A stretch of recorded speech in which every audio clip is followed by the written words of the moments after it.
বসুদেৱ দৈৱকীৰ বিবাহ সম্পন্ন হৈছে। কংসই নিজে ৰথ চলাই দৈৱকীক বসুদেৱৰ গৃহত থৈ যাবৰ কাৰণে উপগত হৈছে। কিন্তু এই ৰথ চলাই যাওঁতেই তেওঁ আকাশবাণী শুনিছে। শুনিলা আকাশী বাণী যাহন্তে পথত। তেওঁ শুনিলে যাক লয়া যাস কংস সোণৰে অজ্ঞান, এহিৰ অষ্টম পুত্ৰে তোৰ লৈবে প্ৰাণ। কংসই যেতিয়াই গম পালে যে দৈৱকীৰ অষ্টম গৰ্ভৰ যিটো সন্তান, সেই সন্তানে তেওঁৰ প্ৰাণ কাঢ়ি নিব, লগে লগে তেওঁৰ খাণ্ডাৰ পৰা তৰোৱাল উলিয়াই দৈৱকীক বধিবৰ কাৰণে বধ কৰিবৰ কাৰণে উপগত হ'ল। দৈৱকীৰ স্বামী অৰ্থাৎ বসুদেৱ এজন পৰম জ্ঞানী। তেওঁ ভাবিলে যে মই কি উপায়ে বৰ্তমান কংসৰ হাতৰ পৰা মোৰ পত্নীক মই বচাব পাৰোঁ, তাৰ উপায় চিন্তা কৰিলে। আৰু তাৰ পাছত তেওঁ কংসক বুজাবলৈ ধৰিলে, শুনা মহাৰাজ ঘোষ কুলৰ নন্দন। ইয়াত কৈছে তুমি যেন ৰাজা তাক ত্ৰিজগতে জানে, তোমাৰ গুণক বীৰসকলে বখানে। কোনসতে ইহান চিন্তিবে খোজা মাৰ, একে স্ত্ৰী জাতি আৰু ভগিনী তোমাৰ। কংসক কৈছে তুমি যেনেকুৱা ৰাজা, ত্ৰিভুৱনে তোমাক জানে, গতিকে তুমি কেনেকৈ এওঁক বধ কৰিবা। এটা হ'ল তোমাৰ নিজৰ ভগ্নী আৰু আনটো হ'ল এওঁ এগৰাকী স্ত্ৰী। এজন বীৰ পুৰুষে কেতিয়াও স্ত্ৰীক কোনো ধৰণৰ শাৰীৰিক আঘাত নকৰে বা তেওঁক বধ কৰিব নোৱাৰে। সেইকাৰণে বসুদেৱে কৈছে যে হে কংস, হে মহাৰাজ,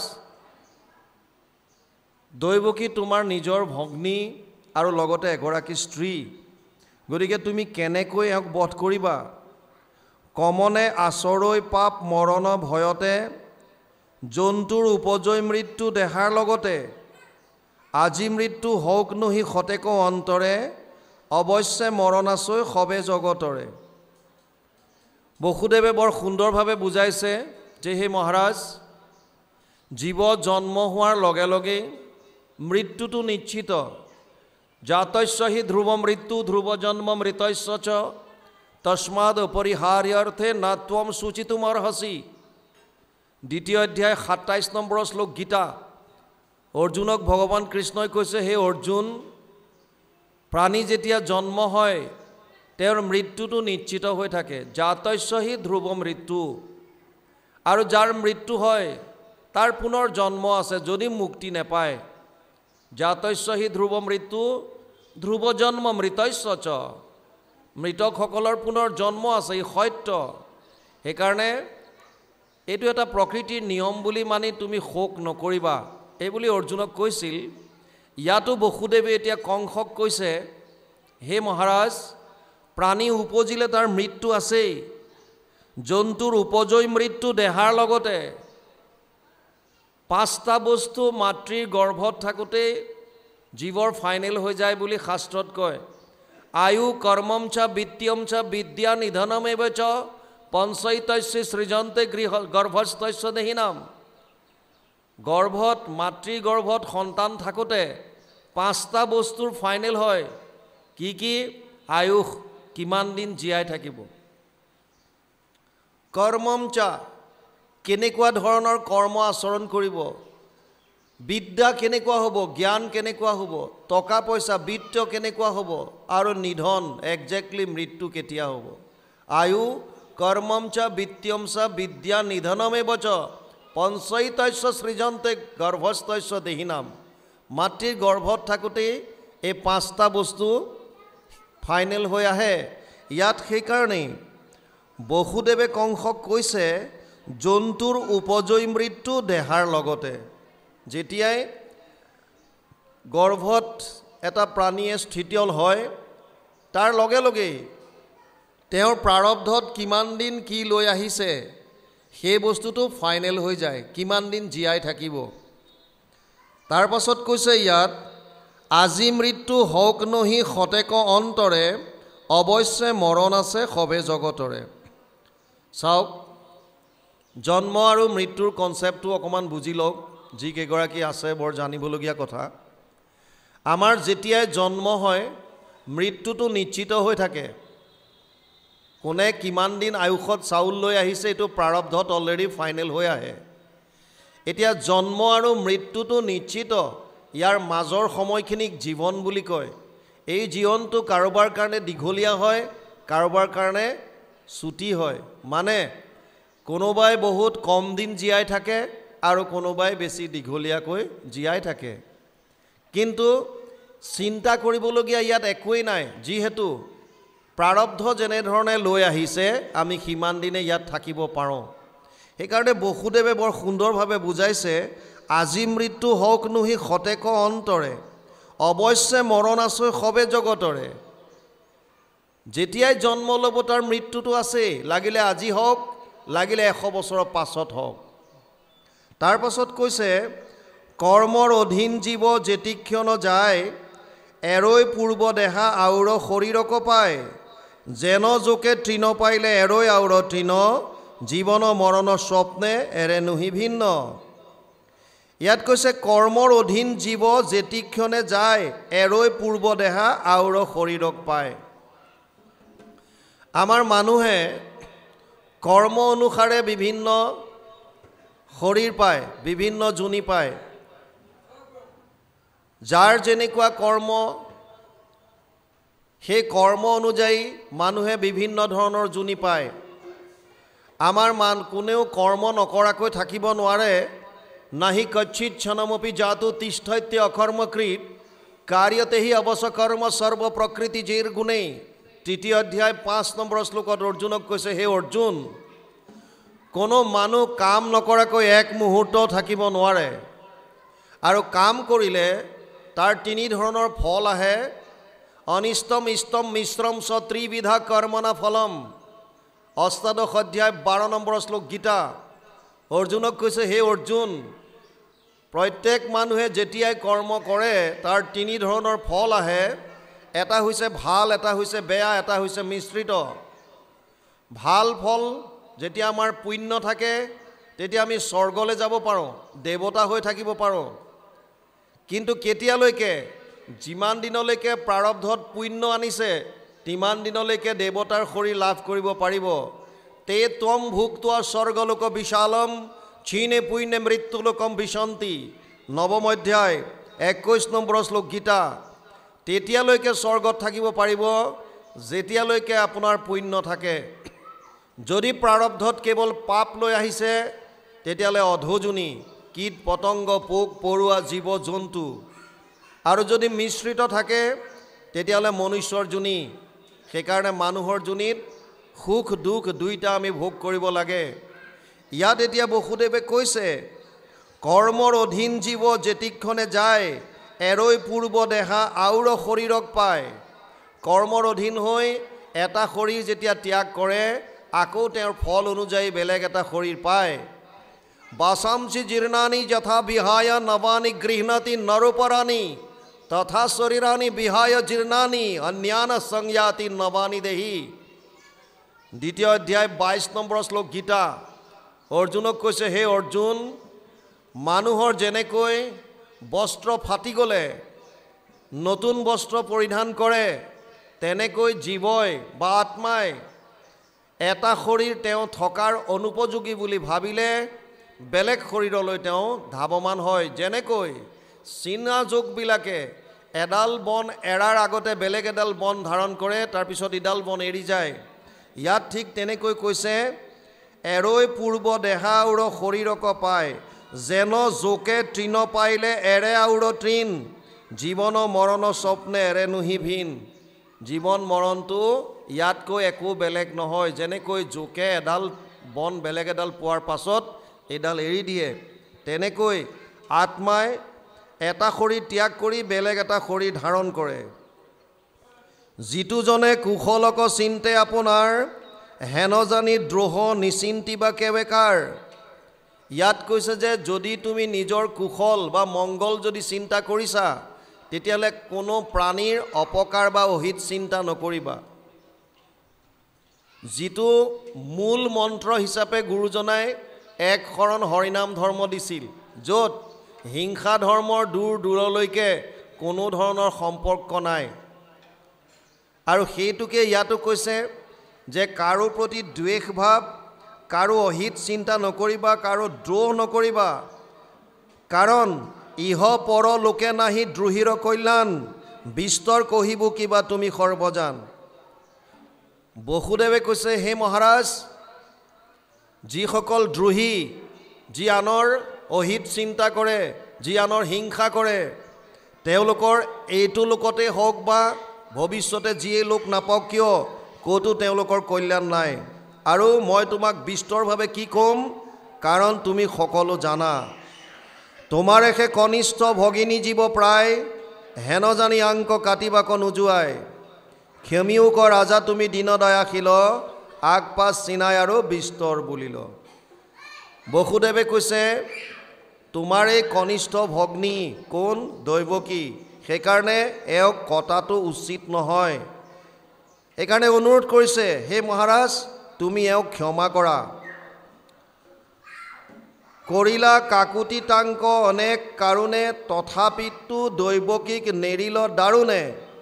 পৰম দাৰুণ কংস ঘাতুক পৰাই, দেখি বসুদেৱে দুনাই চিন্তিলা উপায়। বহুত স্তুতিনতি কৰাৰ পাছতো কংসই একোৱে বসুদেৱৰ কথা নুশুনিলে আৰু দৈৱকীক কাটিবৰ কাৰণে উদ্যত হ'ল।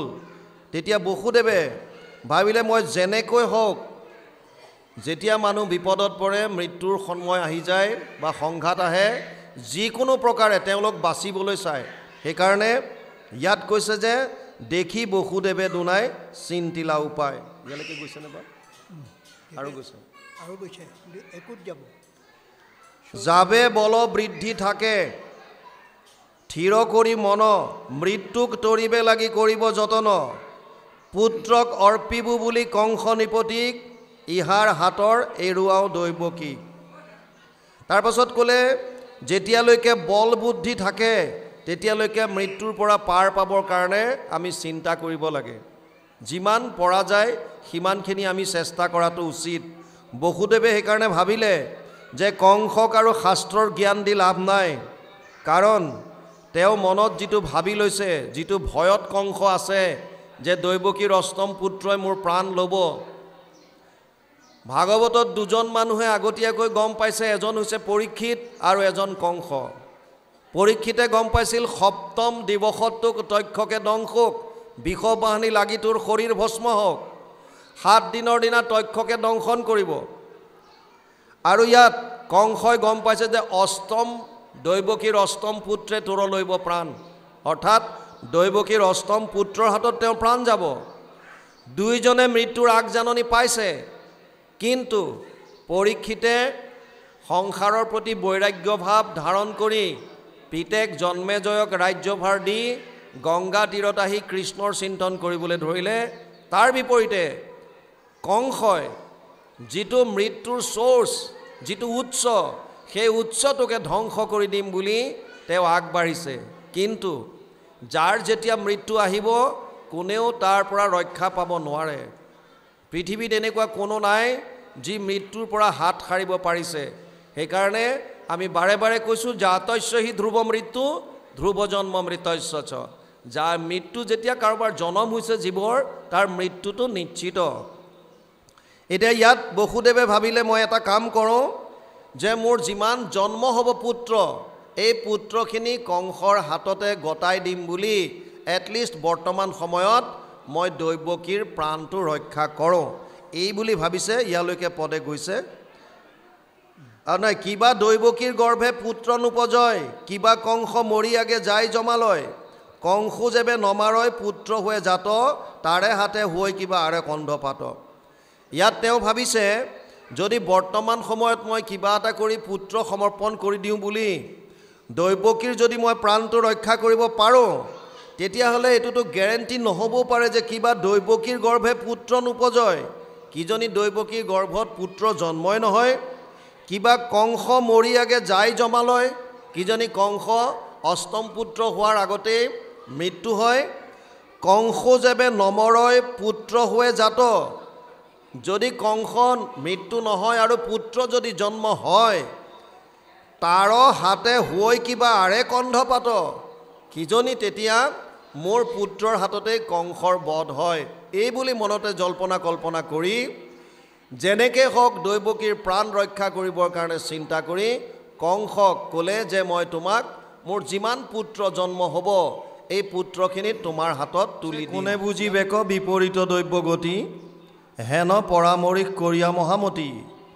দহে অন্তৰ্গতে মন মুখত শাসন্ত, ঘাটুক কংসক হেন শুনাই বুলিলন্ত।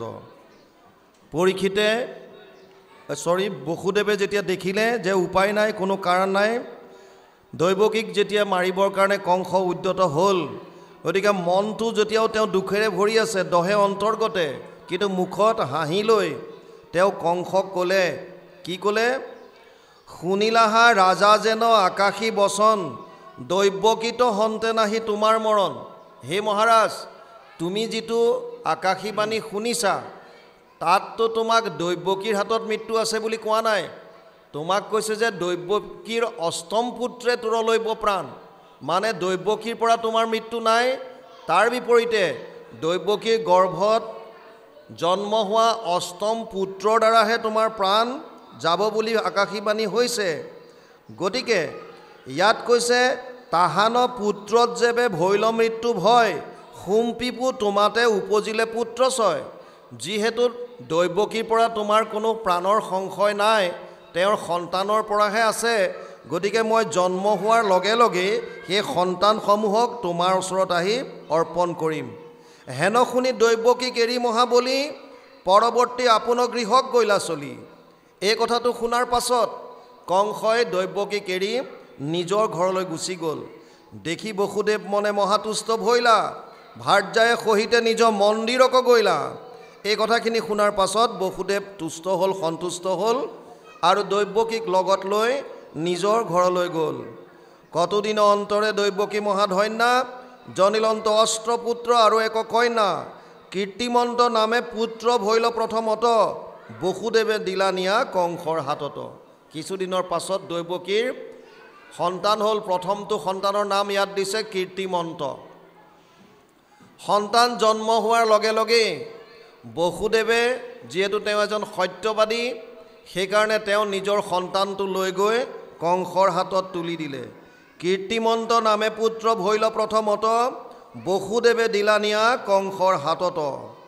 কাৰণ যিহেতুকে তেওঁ এই সত্যটো কৈ পেলাই যে মোৰ সন্তান হ'লে তোমাৰ হাতত তুলি দিম, মাত্ৰ তুমি দৈৱকীক বৰ্তমান এৰি দিয়া, সেইকাৰণে বসুদেৱে নিজৰ সত্য ৰাখিবৰ কাৰণে, নিজৰ অংগীকাৰ ৰাখিবৰ কাৰণে নিজৰ পুত্ৰকে লৈ গৈ কংসৰ হাতত তুলি দিলে।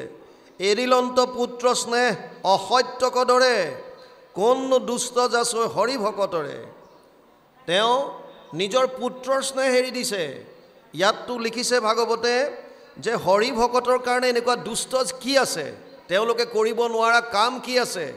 কোনো বস্তুলৈ হৰি ভকতসকলে ভয় নকৰে, প্ৰতিটো মুহূৰ্তত তেওঁলোক ৰেডি থাকে।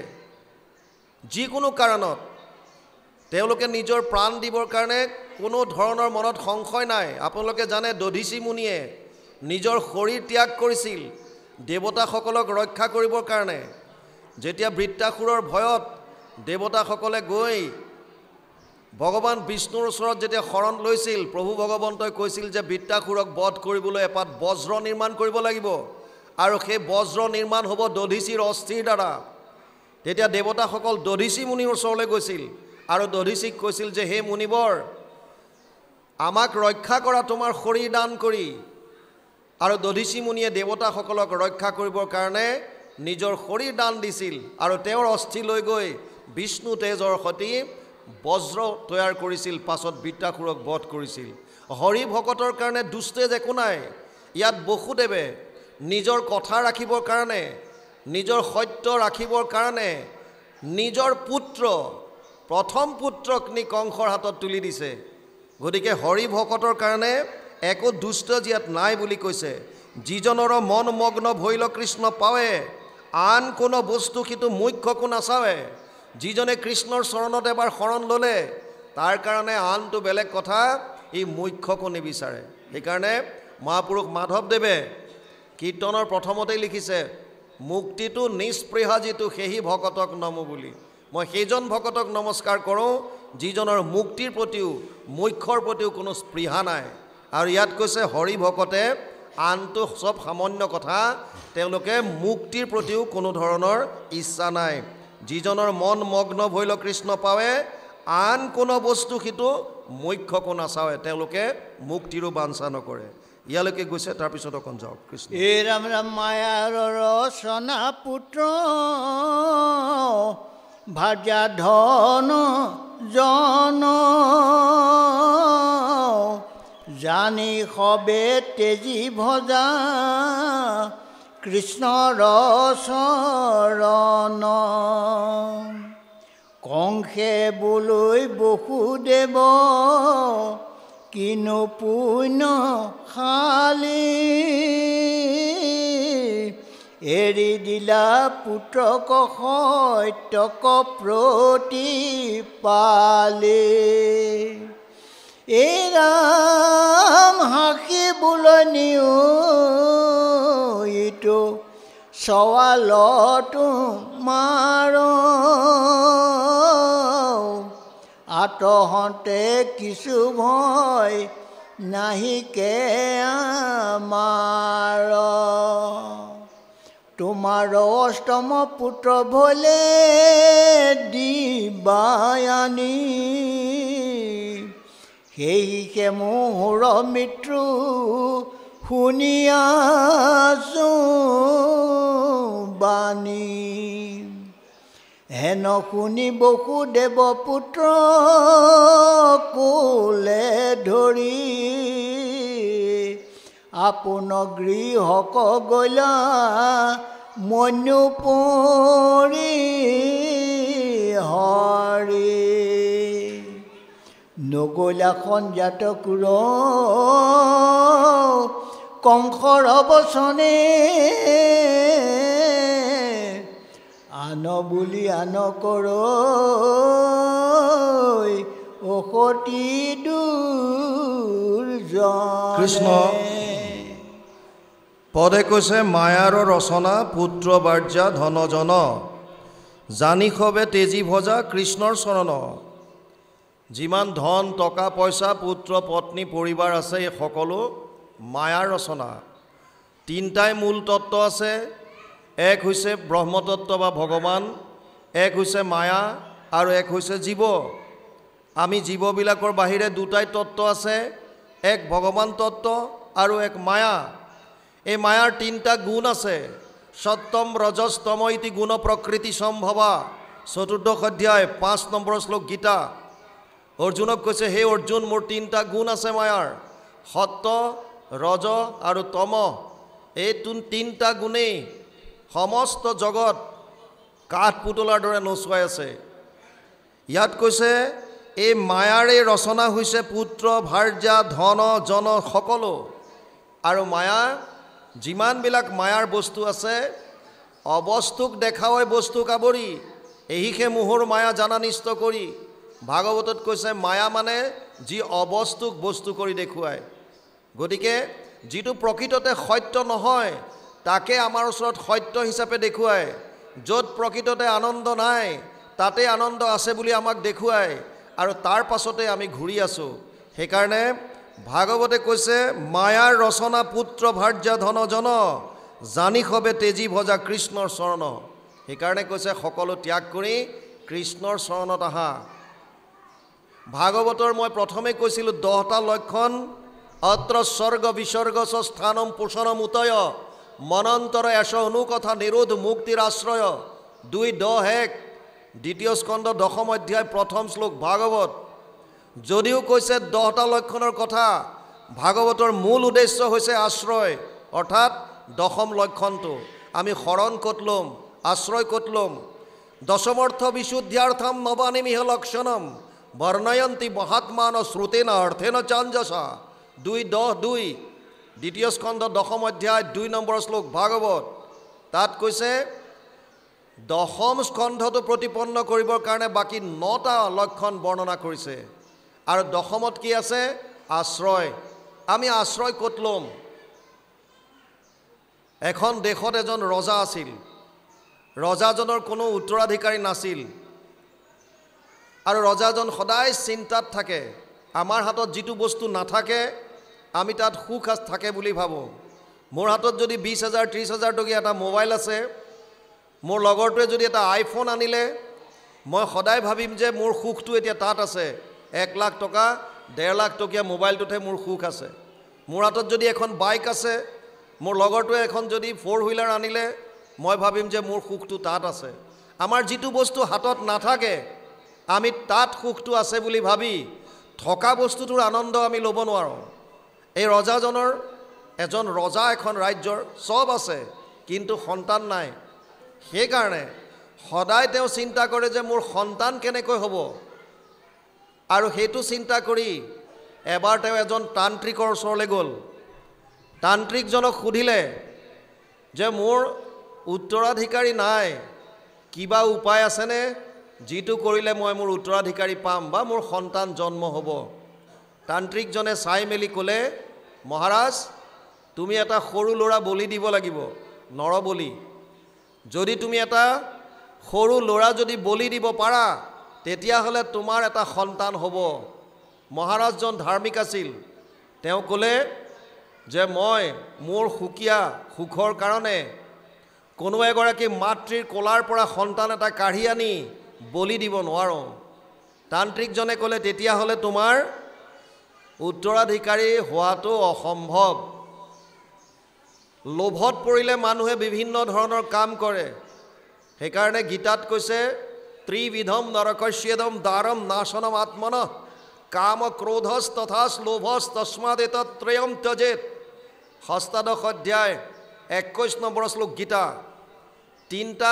তিনিখন নৰকৰ দ্বাৰ বুলি কৈছে কাম ক্ৰোধ আৰু লোভ মহাৰাজ লোভত পৰিল লোভত পৰাৰ কাৰণে নৰবলি দিবৰ কাৰণেও তেওঁ ৰাজি হ'ল কিন্তু এটা উপায় উলিয়ালে যে মই জোৰ কৰি কোনো মাতৃৰ পৰা সন্তান কাঢ়ি নানো তাৰ বিপৰীতে মই ৰাইজৰ কাৰণে প্ৰজাৰ কাৰণে লোভ দেখুৱাই দিওঁ সেইকাৰণে তেওঁ ৰাজ্যত ঘোষণা কৰিলে যদি কোনোবাই নিজ ইচ্ছামতে তেওঁলোকৰ সন্তান বলি সজাই যদি আগবঢ়াই দিয়ে তেতিয়াহ'লে মই তেওঁলোকক অজস্ৰ ধন সম্পত্তি দিম যাতে 14 পুৰুষলৈ তেওঁলোকে আনন্দত খাব পাৰে সেইখন দেশত এটা পৰিয়াল আছিল যিটোৱে ভিক্ষা খুজি খায় সন্তান হৈছে 9টা ল'ৰা আৰু মাক বাপেকে 9টা সন্তানক সন্মুখত বহুৱাই সুধিলে যে বৰ ধুনীয়া এটা সুযোগ পাইছোঁ যদি তহঁতৰ মাজৰ কোনোবা এটা বলি হৈ যাওঁ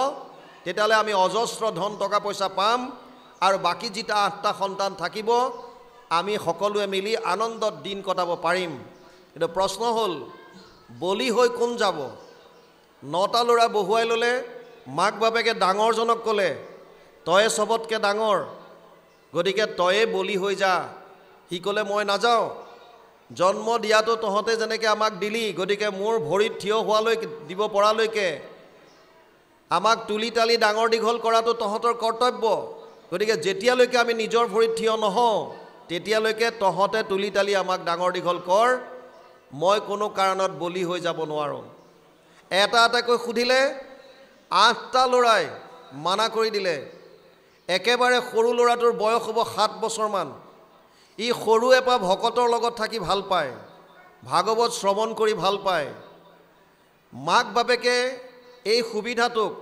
ভাগৱতৰ প্ৰতি থকা বা ধৰ্মৰ প্ৰতি থকা তাৰ এই শ্ৰদ্ধাটোক দুৰ্বলতা হিচাপে ল'লে আৰু ল'ৰাটোক ক'লে যে বোপাই তইতো ভাগৱতৰ সব কথা শুনিছ ই ক'লে শুনিছোঁ দধিচি মুনিৰ কাহিনীটোতো শুনিছ কেনেকৈ দেৱতাসকলৰ কাৰণে দধিচিয়ে নিজৰ শৰীৰ ত্যাগ কৰিছিল বোলে শুনিছোঁ তয়ো আজি দিন আহি গ'ল তোৰ পৰিয়ালটো ৰক্ষা কৰিবৰ কাৰণে ককায়েৰহঁতৰ লগতে মা দেউতাক ৰক্ষা কৰিবৰ কাৰণে তোৰ শৰীৰটো তই ত্যাগ কৰ সি ক'লে যে মই কৰাত একো আপত্তি নাই মোৰ এটা চৰ্ত আছে চৰ্তটো তহঁত দুটাই মানিব লাগিব মাক বাপেকক ক'লে মাক বাপেকে ক'লে কি চৰ্ত ক'লে যে মোক আদেশ কৰ মোক আদেশ দে যে তই যা বুলি কাৰণ পিতৃবাক্য পালি ৰামচন্দ্ৰই 14 বছৰ বনবাস কাটিছিল পিতৃবাক্য পালি পৰশুৰামে মাতৃ ৰেণুকাৰ ডিঙি কাটিছিল সেইকাৰণে কৈছে ময়ো তহঁতৰ বাক্য পালন কৰিবৰ কাৰণে বলি হৈ যাম কিন্তু মোক আদেশ কৰ মাক বাপেকে তত্ত্বটো বুজি নাপালে আৰু ক'লে তোক আদেশ কৰিছোঁ তই যা লগে লগে ৰজাৰ ঘৰলৈ খবৰ দিলে তেওঁলোকৰ সৈন্যবিলাক আহি 5 দিনা ৰাতিপুৱা এই সন্তানটোক লৈ গৈছে লৈ যোৱাৰ সময়ত গাঁৱৰ গোটেই মানুহে গম পায় গোটেই জমা হৈ গ'ল সব জুম বান্ধিলে ল'ৰাটোক লৈ যাওঁতে সি প্ৰত্যেকৰ মুখলৈ চাইছিল চকুলৈ চাইছিল কিজানি কোনোবাই কয় নেকি যে মোক এই ল'ৰাটোক লৈ নাযাবা আমি একেলগে গাঁৱত থাকোঁ বিপদে আপদে আমি সহায় কৰিম কিন্তু কোনেও নামাতিলে শেষত এই ল'ৰাটোক লৈ গ'ল মহাৰাজৰ ওচৰত থিয় কৰালে মহাৰাজে তান্ত্ৰিকজনক মতালে তান্ত্ৰিকজনে এখন নদীৰ পাৰলৈ লৈ গ'ল নদীৰ পাৰত এটা প্ৰকাণ্ড মূৰ্তি সাজিলে আৰু সাজি এজন কাটোৱালক মাতিলে কাটোৱালজনে প্ৰকাণ্ড এখন তৰোৱাল লৈ বলি দিবৰ কাৰণে সাজু হ'ল সৰু ল'ৰাটোক মাহ হালধিৰে নোৱাই ধুৱাই মালাই ধাৰি পিন্ধাই দিয়া হ'ল আৰু বলিশালত তাক ডিঙি পাতিবলৈ ক'লে সি বলিশালত গৈ ডিঙিটো পাতি দিলে মহাৰাজৰ মনটো কিবা কিবি লাগি আছে মহাৰাজে তাক সুধিলে বোপাই তোৰ শেষ ইচ্ছা কিবা আছে নেকি সি ক'লে যে মহাৰাজ আপুনি মোক শেষ ইচ্ছাৰ কথা সোধে মোৰ কেৱল বয়স হৈছে 7 বছৰ গোটেই জীৱনটো মোৰ আগত পৰি আছে গতিকে মোৰ আশাটো বহুত আছে কিন্তু মোৰ মা দেউতাক ধন টকা পইচা লাগে আৰু আপোনাক উত্তৰাধিকাৰী লাগে গতিকে মই মোৰ ইচ্ছা জনাই আপোনাক লাভ নহ'ব সেইকাৰণে আপুনি কাটিবলৈ আদেশ দিয়ক মহাৰাজে ক'লে হ'লেও কিবা যদি সৰু সুৰা তোৰ ইচ্ছা আছে ক সি ক'লে মই অকণমান ঈশ্বৰ সেৱা কৰিম বোলে ঠিক আছে কৰ ই বালিতে 4টা ঘৰ বনালে বালি ঘৰ প্ৰথম ভেটিটোৰ ওচৰত গৈ সেৱা কৰিব বিচাৰিছে যদিও পৰা নাই কান্দি কান্দি উঠিছে আৰু ঘৰটো ভাঙি পেলালে দ্বিতীয়টো বালি ঘৰৰ ওচৰত গ'ল তাতো সেৱা কৰিব বিচাৰিছে প্ৰাৰ্থনা কৰিব বিচাৰিছে পৰা নাই সেইটো ঘৰো ভাঙি দিলে তৃতীয়টোৰ ওচৰত গ'ল সেইটোৰ ওচৰতো সি সেৱা লৈছে কিন্তু একো প্ৰাৰ্থনা কৰিব পৰা নাই হুক হুকাই কান্দিছে ঘৰটো ভাঙি দিলে চতুৰ্থটো যিটো বালি ঘৰ আছিল সেইটোৰ ওচৰত যেতিয়া সি সেৱা লৈছে তাৰ মুখলৈ যেন কিবা এটা ৰূপান্তৰ কিবা এটা সলনি হৈ কিবা আহিছে হাঁহিৰ এটা বিৰিঙনি তাৰ মুখত দেখা পোৱা গৈছে সি চকু পানী মোহাৰি পেলালে আৰু তাৰ পৰা হাঁহি হাঁহি উঠি আহিল আহি বলিশালত ডিঙিটো পাতি মহাৰাজক ক'লে মহাৰাজ এতিয়া মোক কাটক মোৰ কোনো আপত্তি নাই তান্ত্ৰিকজনে ভয় খাই গ'ল দেখি যে ই কিবা যাদু মন্ত্ৰ জানে নেকি 3টা ঘৰ আগতে সাজি লৈ 3টা ভাঙি পেলালে তান্ত্ৰিকজনে ভয় কৰিছে কিজনী ইয়াৰ ডিঙি কটাৰ লগে লগে মোৰ ডিঙি সৰি পৰে নেকি কি ঠিক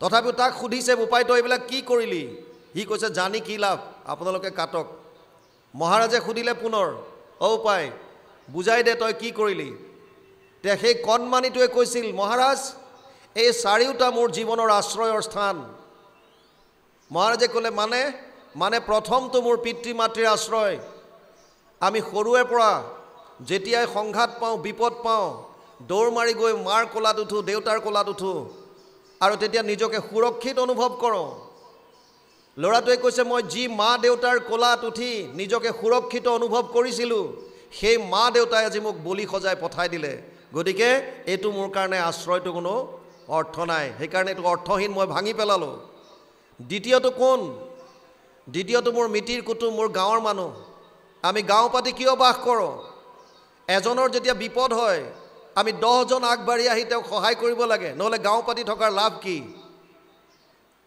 ল'ৰাটোৱে কৈছে মোক অনাৰ সময়ত মই গাঁৱৰ প্ৰতিজন মানুহৰ চকুলৈ চাইছিলোঁ কিজানি কোনোবা আগবাঢ়ি আহে নেকি কোনোবাই কয় নেকি যে সন্তানটো নিব নালাগে কোনেও নামাতিলে গতিকে এইবিলাকো মিছা এইবিলাক আশ্ৰয় লৈ লাভ নাই সেইকাৰণে ভাঙি দিলোঁ বোলে তৃতীয়টো কোন তৃতীয়টো মোৰ ভাগ্য আমি ভাগ্যৰ ওপৰত ধিয়াই থাকোঁ প্ৰায় আমাৰ 9টা সন্তান 8টা মোতকৈ ডাঙৰ আটাইকেইটা দাদা পাৰ হৈ গ'ল তেওঁলোকৰ ভাগ্য ভাল মই চবতকৈ সৰু অথচ মোৰ ভাগ্য ইমানেই বেয়া যে ময়ে বলি হৈ আহিবলগীয়া হ'ল। গতিকে ভাগ্যৰ ওপৰতো বিশ্বাস কৰি লাভ নাই, এইটোত আশ্ৰয় লৈ লাভ নাই। মহাৰাজে ক'লে কিন্তু চতুৰ্থ বালিঘৰটো তুমি নাভাঙিলা, আৰু তাৰ সেৱা কৰাৰ লগে লগে তোমাৰ মুখত এটা হাঁহিৰ জিলিঙনি এটা আহিছে, তুমি তাৰ পৰা হাঁহি হাঁহি উঠি আহিছা, এইটো কাৰ আশ্ৰয়? কণমানিটোৱে ক'লে, মহাৰাজ এইটোৱে মোৰ পৰম আৰাধ্য ভগৱান কৃষ্ণৰ আশ্ৰয়। মই যেতিয়া ভগৱান কৃষ্ণক মনতে স্মৰণ কৰি তেওঁৰ ওচৰত যেতিয়া মই সেৱা ল'লোঁ, মোৰ যেন হৃদয়ৰ পৰা ভগৱানে কৈছে, বোপাই চিন্তা কিয় কৰিছ? তোৰ শৰীৰটোহে ইহঁতে কাটিব পাৰিব, তই শৰীৰ নহয়, তই হলি আত্মা, তোৰ মৰণ নাই। নৈনম চিন্তন্তি শস্ত্ৰাণি নৈনম দহতি পাৱক না চৈনম ক্লেদয়ন্ত পুনঃ শোষয়তি মাৰুত অচেদ্য অয়ম দাহ্য অয়ম অক্লেদ্য অশৌচ্য এব চ নিত্য সৰ্বগত স্থানুৰ অচল অয়ম সনাতন। দ্বিতীয় অধ্যায় 23 আৰু 24 নম্বৰ শ্লোক গীতা। অৰ্জুনক কৈছে, হে অৰ্জুন, আত্মাক অস্ত্ৰ শস্ত্ৰৰে কাটিব নোৱাৰে, জুয়ে পুৰিব নোৱাৰে, পানীয়ে তিয়াব নোৱাৰে, বায়ুৱে শুহিব নোৱাৰে, ই অচেদ্য, ই অদাহ্য, নিত্য আৰু সনাতন। সেইকাৰণে ভগৱান কৃষ্ণই যেন মোক ক'লে যে বোপাই তই চিন্তা নকৰিবি, তোৰ শৰীৰটোহে ইহঁতে নাশ কৰিব পাৰিব, তোক ইহঁতে নষ্ট কৰিব নোৱাৰে, তই হলি আত্মা আৰু মই তোৰ লগত আছোঁ, মই তোক দুহাত মেলি ধৰিম। যেনেকৈ কাপোৰ ফাটি গ'লে আমি নতুন বস্ত্ৰ পৰিধান কৰোঁ, ঠিক তেনেকৈ আত্মা এটা শৰীৰ নষ্ট হ'লে বেলেগ এটা শৰীৰলৈ গুচি যায়।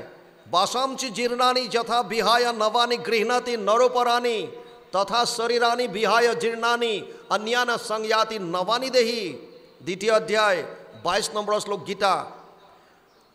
ল'ৰাটোৱে ক'লে যে মহাৰাজ, মোৰ ভিতৰৰ পৰা ভগৱান কৃষ্ণই মোক যেন ক'লে যে তই চিন্তা নকৰিবি, মই তোৰ লগত আছোঁ দুহাত মেলি, উঠ, তোক কাটিবলৈ দে। আৰু তেতিয়া ল'ৰাটোৱে ক'লে, মহাৰাজ মোৰ মনত এতিয়া তিল মানো ভয় নাই, সংশয় নাই, আপোনালোকে মোক বলি দিব পাৰে। তেতিয়া তান্ত্ৰিকজনে কাটোৱালজনক মাতিলে, কাটোৱালজনে প্ৰকাণ্ড এখন তৰোৱাল লৈ আহিল আৰু মন্ত্ৰ উচ্চাৰণ কৰিলে। মহাৰাজে তান্ত্ৰিকজনক ক'লে, অকণমান ৰ, তই গেৰেণ্টি দিব পাৰিবিনে যে সন্তানটো বধ কৰাৰ পাছত, বলি দিয়াৰ পাছত মোৰ যিটো সন্তান হ'ব ই ল'ৰাই হ'ব? তান্ত্ৰিকজনে ক'লে, মই গেৰেণ্টি দিব নোৱাৰোঁ। তান্ত্ৰিকক সুধিলে, তই গেৰেণ্টি দিব পাৰিবিনে এই সন্তানটো বলি দিয়াৰ পাছত মোৰ যিটো সন্তান হ'ব ই এনেকুৱা পিতৃভক্ত মাতৃভক্ত হ'ব, সংস্কাৰী হ'ব? মাক বাপেকৰ কেৱল এটা আদেশ পালন কৰিবৰ কাৰণে 7 বছৰীয়া ল'ৰাটোৱে ই ওলাই আহিছে প্ৰাণ ত্যাগ কৰিবৰ কাৰণে, এনেকুৱা সংস্কাৰী হ'বনে? তান্ত্ৰিকজনে ক'লে, মই গেৰেণ্টি দিব নোৱাৰোঁ। তান্ত্ৰিকজনক সুধিলে যে তই গেৰাণ্টি দিব পাৰিবিনে এই ল'ৰাটোক বলি দিয়াৰ পাছত মোৰ যিটো সন্তান হ'ব তাৰ ভগৱানৰ ওপৰত এনেকুৱা নিষ্ঠা হ'ব? এই 7 বছৰ বয়সত প্ৰভু ভগৱন্তত আশ্ৰয় লোৱাৰ পাছত যিটো ল'ৰাই হাঁহি হাঁহি প্ৰাণ ত্যাগ দিবৰ কাৰণে আগবাঢ়ি আহিছে, এনেকুৱা ল'ৰা মোৰ জন্ম হ'ব? তান্ত্ৰিকজনে ক'লে, মই গেৰেণ্টি দিব নোৱাৰোঁ। তেতিয়া মহাৰাজে ক'লে, তেতিয়াহ'লে তোৰ তাম ঝাম বন্ধ কৰ। তান্ত্ৰিকে ক'লে, কিন্তু যদি ইয়াক বলি নিদিয়ে তেতিয়াহ'লে আপোনাৰ সন্তান নহয়, আপুনি উত্তৰাধিকাৰী নাপায়। মহাৰাজে ক'লে যে মোক আৰু বেলেগ উত্তৰাধিকাৰী নালাগে, যিহেতু এই সন্তানটোক মাক বাপেকে অলৰেডি ত্যাগ কৰিছে আৰু তাৰ বিনিময়ত মই মাক বাপেকক যি লাগে সমস্তখিনি দি দিছোঁ, গতিকে মই এই ল'ৰাটোকে মোৰ সন্তান হিচাপে মই তুলি ল'ম, ইয়াকে মোৰ ৰাজ্যৰ উত্তৰাধিকাৰী হিচাপে মই ঘোষণা কৰিলোঁ। আৰু লগে লগে সেই সন্তানটোকে মহাৰাজে তেওঁৰ নিজৰ সন্তান হিচাপে তুলি লৈ উত্তৰাধিকাৰী পাতিলে। মুকং কৰতি বাচালম পংগুং লংঘয়তে গিৰিম যদ কৃপা তমহং বন্দে পৰমানন্দ মাধৱম। এই 10ম স্কন্ধৰ প্ৰথমতে আমাৰ বাপজনাই এই শ্লোকভাগী উচ্চাৰণ কৰিছিল, যাৰ দায়া বলে খোৰা পৰ্বত চঢ়াৱে, মুখে ৰাৱ নাহি যাৰ সিটো কবি হোৱে, হেনয় পৰমানন্দ বন্দ মাধৱক, কৃপা কৰা বাপ কৃষ্ণ মই অজ্ঞানক। আমি আশ্ৰয় ক'ত লওঁ সেইটোৱে ডাঙৰ কথা। সেইকাৰণে ইয়াত বৰ সুন্দৰভাৱে কৈছে যে মায়াৰ ৰচনা পুত্ৰ ভাৰ্যা ধনজন জানি সবে তেজী ভজা কৃষ্ণৰ চৰণ। কাৰণ কৃষ্ণত যদি আমি শৰণ লওঁ, কৃষ্ণৰ চৰণ যদি আমি ভজন কৰোঁ, তেতিয়াহ'লে আমি পৰম আনন্দ লাভ কৰিব পাৰিম। কংসে বোলে বসুদেৱ কিনো পুণ্যশালী, এৰি দিলা পুত্ৰক সত্যক প্ৰতিপালি। কংসই ভাবিছে যে বসুদেৱ কেনেকুৱা হ'ব লাগিব নিজৰ সত্য অংগীকাৰ ৰক্ষা কৰিবৰ কাৰণে নিজৰ পুত্ৰ প্ৰথম পুত্ৰ কীৰ্তিমন্ত তাকো আনি মোৰ হাতত উঠাই দিছে গতিকে বসুদেৱ ধন্য হাঁহিবলৈ নিউ ইটো সৱাল তোমাৰ আতহন্তে কিছু ভয় নাহিকে আমাৰ কংসই ক'লে যে হে বসুদেৱ আৰে এইটো ল'ৰাৰ পৰা মোৰ কোনো ভয় নাই তুমি ইয়াক লৈ যোৱা কীৰ্তিমন্তক প্ৰথম সন্তানটোক কংসই বসুদেৱৰ হাততে তুলি দিলে যোৱা যোৱা ইয়াক লৈ যোৱা মোৰ ইয়াৰ পৰা কোনো ভয় নাই তোমাৰ অষ্টম পুত্ৰ ভৈলে দিবা আনি সেহিকে মোহৰ মৃত্যু শুনি আছো বাণী তোমাৰ যেতিয়া অষ্টম পুত্ৰ হ'ব সেই পুত্ৰটো মোৰ ওচৰত আনি দিবা কাৰণ মই শুনি আছো আকাশী বাণী শুনিছো কি বুলি যে তোমাৰ অষ্টম পুত্ৰৰ দ্বাৰাহে মোৰ মৃত্যু আছে গতিকে এইটো সন্তান মোৰ একো এওঁৰ প্ৰতি কোনো বেয়া ভাৱ নাই তুমি লৈ যোৱা এই বুলি প্ৰথম সন্তানটো দি দিলে হেন শুনি বসুদেৱ পুত্ৰ কোলে ধৰি আপোন গৃহক গৈলা মৈন্যু পৰিহৰি নগৈলা সঞ্জাত ক্ৰূৰ কংসৰ বচনে আন বুলি আন কৰয় অসতি দুৰ্জনে কংসৰ কথা শুনি বসুদেৱ নিজৰ ঘৰলৈ যায় হেন শুনি বসুদেৱে পুত্ৰ কোলে ধৰি সন্তানটো কোলাত লৈ আপোন গৃহক গৈলা মৈন্যু পৰিহৰি শোক পৰিহাৰ কৰি নিজৰ ঘৰলৈ গ'ল তথাপিও নগৈলা সঞ্জাত ক্ৰূৰ কংসৰ বচনে যদিও কংসই কৈছে যে মই তোৰ সন্তানটো এৰি দিলোঁ তই লৈ যা বসুদেৱে কৈছে মনত ভাবিছে যে এইজন মানুহৰ একো ঠিক নাই আন কৈ আন বুলি আন কৰৈ অসতি দুৰ্জনে কিবা এটা কৈ পেলাই কিবা এটা কৰে কাৰণ তেওঁলোকৰ আচৰণত সত্যতা নাই সেইকাৰণে বসুদেৱে চিন্তা কৰিছে যদিও মোক কংসই কৈছে সন্তানটো লৈ যোৱা বুলি মই লৈ যাওঁ কিন্তু মনত তেওঁৰ চিন্তা আছে কি বুলি যে ইয়াৰ কথাত কোনো বিশ্বাস কৰিব নোৱাৰি আন কৈ পেলাই আন কৰ্ম কৰে গুৰুজনাই ভাগৱতৰ অনুবাদ কৰোঁতে কেইটামান অধ্যায়ৰ পাছত একোটাকৈ উপদেশ দি গৈছিল জনকল্যাণৰ নিমিত্তে তেওঁ যিকেইটা স্কন্ধ অনুবাদ কৰিছে প্ৰথম দ্বিতীয় তৃতীয় অনাদি পাতন ষষ্ঠ ৰজামিল উপাখ্যান অষ্টমৰ বলি চলন আৰু সাগৰ মন্থন দশম স্কন্ধৰ আদিভাগ শেষৰ কুৰুক্ষেত্ৰ যাত্ৰা একাদশ স্কন্ধ আৰু দ্বাদশ স্কন্ধ এইকেইটা গুৰুজনাই নিজে কৰা এইকেইটা স্কন্ধ অনুবাদ কৰোঁতে দুই তিনিটা অধ্যায়ৰ পাছত একোটাকৈ উপদেশ দি গৈছে এই উপদেশসমূহৰ গুৰুজনাই দিয়া উপদেশ ভাগৱতত টোটেল আছে 173টা 173টা উপদেশ আমি এখন গ্ৰন্থত সংকলন কৰিছিলোঁ যিখন গ্ৰন্থ যোৱাবাৰ আমি ইয়ালৈ আহোঁতে আপোনালোকক দি গৈছিলোঁ কহে গুৰু শংকৰ নাজানো মই আপোনালোকে অধ্যয়ন কৰিছেনে নাই গুৰুজনাই দিয়া 173টা উপদেশ এই গ্ৰন্থখনত আছিল তাৰে এটা উপদেশ বৰ্তমান ওলাইছে শুনিও ক সৰ্বজনে কৃষ্ণৰ চৰিত আতপৰে আনপুণ্য নাহিকে কলিত ইয়াত কৈছে সমস্ত মানৱ জাতিৰ কাৰণে শুনিও ক সৰ্বজন কৃষ্ণৰ চৰিত্ৰসমূহ তোমালোকে শ্ৰৱণ কৰা ভগৱান কৃষ্ণই যিখিনি লীলা কৰি গৈছে সেই লীলাখিনি আমাক শ্ৰৱণ কৰিবলৈ কৈছে কিয় কাৰণ প্ৰভু ভগৱন্তৰ লীলাসমূহ দিব্য জন্ম কৰ্ম চমে দিব্যম এৱম য ব্যক্তি তত্ত্বতঃ ত্যক্ত্বা দেহা পুনৰ্জন্ম নেতি মামেতি পাণ্ডৱ চতুৰ্থ অধ্যায় নৱম শ্লোক 9 নম্বৰৰ শ্লোকত ভগৱান কৃষ্ণই অৰ্জুনক কৈছে হে অৰ্জুন মোৰ জন্ম কৰ্ম সব দিব্য এই জন্ম কৰ্মখিনি যদি কোনোবাই শুনে ত্যক্ত্বা দেহা পুনৰ্জন্ম নেতি শৰীৰ ত্যাগ কৰাৰ পাছত তেওঁ আৰু পুনৰ জন্ম ল'বলগীয়া নহয় ইয়াত সেইকাৰণে কৈছে শুনিও ক সৰ্বজনে কৃষ্ণৰ চৰিত আতপৰে আনপুণ্য নাহিকে কলিত কলিত ইয়াতকৈ আৰু পুণ্য একো নাই যুগ ধৰ্মৰ মতে কৃতেয়দ ধিয়ায়াত বিষ্ণু ত্ৰেতায়াম যজতে মখে দ্বাপৰে পৰিচাৰ্যায়াম কলৌ তদ হৰি কীৰ্তনাত 12:52 দ্বাদশ স্কন্ধ তৃতীয় অধ্যায় 52 নম্বৰ শ্লোক ভাগৱত অনুবাদ কৰিছে মহাপুৰুষ মাধৱদেৱে তেওঁৰ অনবদ্য গ্ৰন্থ নামঘোষা যুগ ধৰ্ম নিৰ্ণয় 399 পদজোকা মহাপুৰুষ মাধৱদেৱে লিখিছে সত্য যুগে ধ্যান ত্ৰেতা যুগে যজ্ঞ দ্বাপৰ যুগত পূজা কলিত হৰিৰ কীৰ্তন বিনাই আৱৰ নাহিকে দুজা যুগ ধৰ্মৰ মতে ঈশ্বৰক আৰাধনা কৰাৰ যি মাৰ্গ আছে তাৰ ভিতৰত আটাইতকৈ সুগম আৰু সুলভ মাৰ্গ হৈছে তেওঁৰ লীলাসমূহ শ্ৰৱণ কীৰ্তন কৰা সেইকাৰণে গুৰুজনাই ইয়াত লিখিছে আতপৰে আন পুণ্য নাহিকে কলিত। যদিও কলিক দুখৰ সাগৰ বুলি কোৱা হয়, তথাপিও তাত এটা পৰম গুণ আছে। দুখৰ সাগৰ কলি, তাকো পৰীক্ষিত ৰাজা, গুণ দেখি কইলা ৰক্ষণ, অন্ত্যজাতি পাতকীও কলিত তৰয় সুখে, মুখে কৰি কৃষ্ণৰ কীৰ্তন। ইয়াত কেৱল মাত্ৰ কৃষ্ণৰ কীৰ্তন কৰি কলিযুগত মানুহে পাৰ পাব পাৰে। সেইকাৰণে গুৰুজনাই লিখিছে, শুনিওক সৰ্বজনে কৃষ্ণৰ চৰিত, আতপৰে আন পুণ্য নাহিকে কলিত। লোভী আছা জন্ম যিটো ব্ৰহ্মাৰ বাঞ্ছিত, জানি যত্নে কৰা পান কৃষ্ণ কথামৃত। তোমালোকে এনেকুৱা এটা জন্ম পাইছা, যিটো জন্মৰ ব্ৰহ্মায়ো বাঞ্ছনা কৰে, ব্ৰহ্মাৰো প্ৰাৰ্থনী নৰতনু অনুপাম। 84 লাখ যোনি আছে, বিভিন্ন ধৰণৰ শৰীৰ। এই 84 লাখ যোনিৰ 20 লাখ সব স্থাৱৰ জানো, 9 লাখ জলচৰ সব মানো, 11 लाख कुर्म कवि गावे, पक्षीगण 10 लाख बतावे, 30 लाख पशु जानो हो भाई, 4 लाख बंदर दुखदाई। जब ये 84 लाख कट जावे तब कहूँ मानुष तन पावे।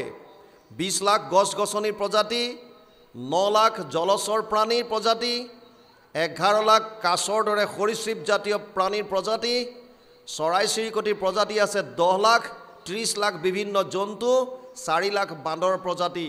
টোটেল মিলাই 84 লাখ। 84 লাখ যোনি ভ্ৰমণ কৰাৰ পাছত 100 কোটি জন্মান্তৰে হৈ মহাভাগ, নৰ শৰীৰক জীৱে তেবে পাৱে লাগ। বহুত পুণ্যৰ ফলত আমি এই শৰীৰটো লাভ কৰিছোঁ। সেইকাৰণে গুৰুজনাই কৈছে, লোভী আছা জন্ম যিটো ব্ৰহ্মাৰ বাঞ্ছিত।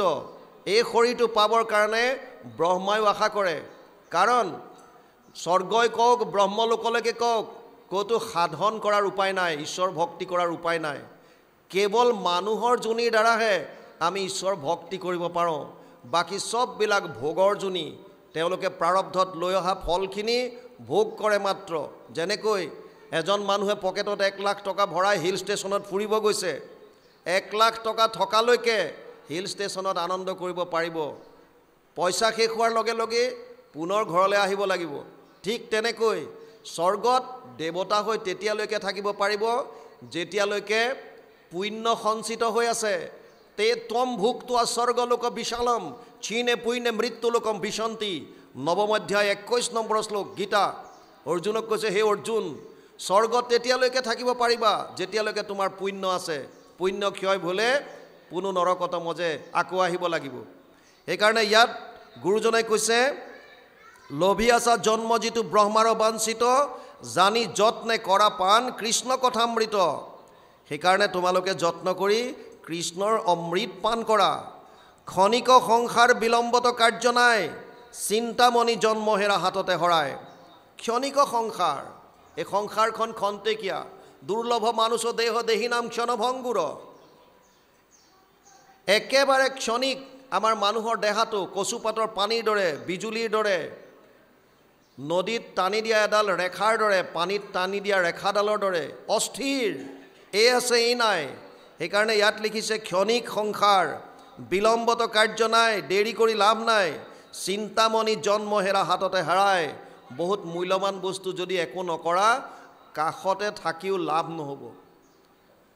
হাতত মূল্যৱান বস্তু আছে, যদি ব্যৱহাৰ নকৰোঁ তেতিয়াহ'লে তাৰ কোনো লাভ নাই। আপোনাৰ ঘৰত গাড়ী আছে, আপুনি চলাব নেজানে, কি লাভ হ'ব? আপোনাৰ হাতত বহুত ডাঙৰ ডাঙৰ বস্তু আছে, আপুনি ব্যৱহাৰ নেজানে, কি লাভ হ'ব? মূল্যৱান বস্তু হাতত থাকোঁতেও যদি আমি ব্যৱহাৰ কৰিব নাজানো, তেতিয়া তাৰ পৰা আমাৰ বিশেষ একো লাভ নহ'ব।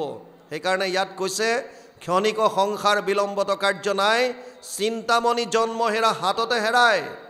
নাহিকে চেতন কাল অজগৰে গিলে, ধনজন জীৱন যাইবে কয় একতিলে।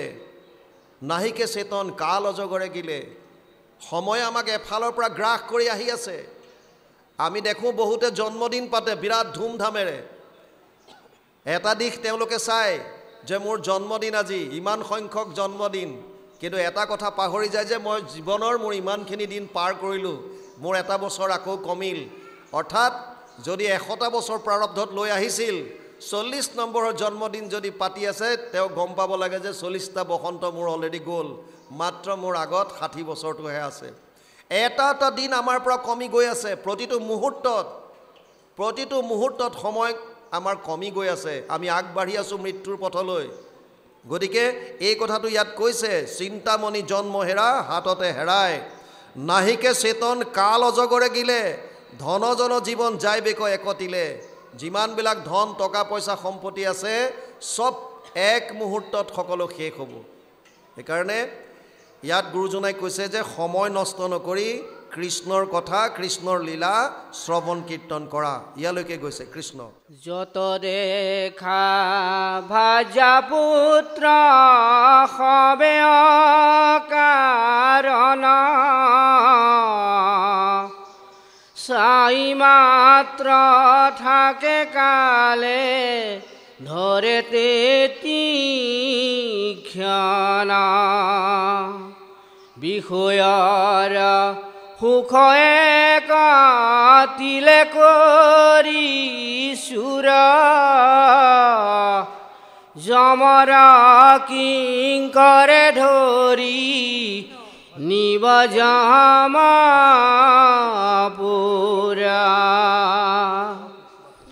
যমৰ মুতিক দেখি হৰাইব চেতনা, দুৰ্ঘোৰা নৰকে পেলাই ভুঞ্জাইবে যাতনা। হেন জানি কৃষ্ণৰ চৰিত কৰা সাৰ, হতে বেশে তৰিবা ঘোৰা সংসাৰ নিকাৰ। কৃষ্ণ পৰে কৈছে, যত দেখা ভাৰ্যা পুত্ৰ সবে অকাৰণ, চাই মাত্ৰ থাকে কালে ধৰে যেতি ক্ষণ। বিষয়ৰ সুখ একেটিলে কৰি চুৰ, যমৰ কিংকৰে ধৰি নিবে যমপুৰ। যি ভাৰ্যা পুত্ৰ ধন টকা পইচা এইবিলাক পাবৰ কাৰণে, লাভ কৰিবৰ কাৰণে তাৰ মাজত সুখ আছে বুলি ভাবি আমি 24/7 অৰ্থাৎ প্ৰতিটো মুহূৰ্ত একাকাৰ কৰি দিছোঁ। এই বস্তুবিলাকে আমাক সুখ দিব নোৱাৰে, চব ইয়াতে পৰি থাকিব যত যিমান আছে। যত দেখা ভাৰ্যা পুত্ৰ সবে অকাৰণ, চাই মাত্ৰ থাকে কালে ধৰে যেতি ক্ষণ। যেতিয়া কালে ধৰিব, যেতিয়া মৃত্যু আহিব, কোনো কাকো ৰাখিব নোৱাৰে। বিষয়ৰ সুখ একেটিলে কৰি চুৰ, যমৰ কিংকৰে ধৰি নিবে যমপুৰ।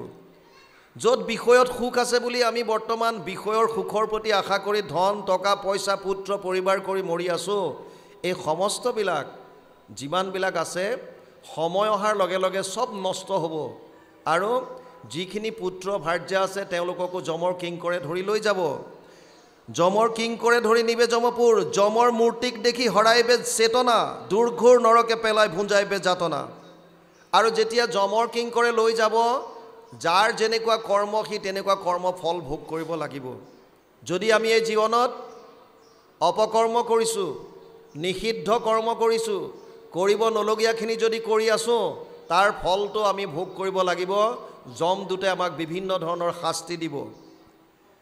সেইকাৰণে গুৰুজনাই লিখিছে, হেন জানি কৃষ্ণৰ চৰিত্ৰ কৰা সাৰ, তেবেশে তৰিবা ঘোৰ সংসাৰ নিকাৰ। সেইকাৰণে কেৱল কলিযুগত এটাই মাত্ৰ উপায় আছে যে আমি কৃষ্ণৰ চৰিত্ৰ পান কৰিব লাগে, যোনে যিমান পাৰোঁ। আমি প্ৰায়ে কওঁ, আপোনালোকৰ আজিকালি বহুলভাৱে এটা বস্তু প্ৰত্যেক মানুহৰ হাততেই আছে, সেইটো হৈছে ফোন, মোবাইল। মোবাইলটো ৰিং কৰিলে আমি হেল্ল' বুলি কওঁ। হেল্ল' কাৰ নাম জানানে নাই? হেল্ল' হৈছে যোনে মোবাইল সৃষ্টি কৰিছিল তেওঁৰ পত্নীৰ নাম। আৰু আমি নজনাকৈ মাইকী মানুহ এজনীৰ নাম এনি টাইম লৈ থাকোঁ হেল্ল' হেল্ল' কৈ। তাৰ ঠাইত কৃষ্ণ কৃষ্ণ বুলি ক'বলৈ লোৱা ভাল। যদি নজনাকৈ হওক জানিয়ে হওক আমি যদি কৃষ্ণ বুলি কওঁ, দিনটোত যদি 10 বাৰ ফোন আহে 10 বাৰ কৃষ্ণ নাম ল'লে, আৰু আপুনি কাৰোবালৈ কওঁতেও যদি কৃষ্ণ কৃষ্ণ ক'বলৈ অভ্যাস কৰিলে, আৰু তাৰ বাহিৰেও যদি জ্যেষ্ঠজনক দেখে বা যাক আপুনি দেখে, আপোনাৰ ওচৰলৈ কোনোবা আহিছে, আপুনি অভিবাদন জনাওঁতে যদি কৃষ্ণ বুলি ক'বলৈ ল'লে, অভিবাদন শিলস্য নিত্যম বৃদ্ধ উপসেবিনা চতুৰ্থস্য বৰ্ধতে আয়ু বিদ্যা যশো বলম। 4টা বস্তু বৃদ্ধি হয় বুলি কৈছে, আয়ু যশ বিদ্যা আৰু বল। যদি কেৱল আমি কৃষ্ণ বুলি ক'বলৈ সম্বোধন কৰিবলৈ শিকোঁ, ইজনে সিজনক যদি অভিবাদন কৰিবলৈ শিকোঁ, কৃষ্ণ শব্দটো যদি আমি দৈনন্দিন জীৱনত ল'বলৈ প্ৰেক্টিছ কৰোঁ, তেতিয়া কৈছে 4টা বস্তুৰ লাভ হ'ব আপোনালোকৰ বাঢ়িব। আয়ুস বৃদ্ধি, বিদ্যা, জ্ঞান, যশ আৰু বল। 4টা বস্তুৰ বৃদ্ধি হ'ব কেৱল কৃষ্ণ বুলি ক'লে। জ্যেষ্ঠজনক অভিবাদন জনালে, জ্যেষ্ঠজনক সন্মান জনালে, এই 4টা বস্তুৰ আমাৰ অট'মেটিকেলি বৃদ্ধি হ'ব। গতিকে আমি তাৰ সেয়া নকৰি পেলাই বেলেগ বেলেগ বাহিৰৰ কিছুমান কথা লৈ পেলাই মূৰ ঘমাই আছোঁ। এতিয়া ইয়াত কৈছে হেন জানি কৃষ্ণৰ চৰিত্ৰ কৰা সাৰ, কাৰণ কলিযুগত ইয়াৰ বাহিৰে আন একোৱেই নাই। হৰিৰ নামেব নামেব নামেব মম জীৱনম কলৌ নাস্তেইব নাস্তেইব নাস্তেইব গতিৰন্যথা।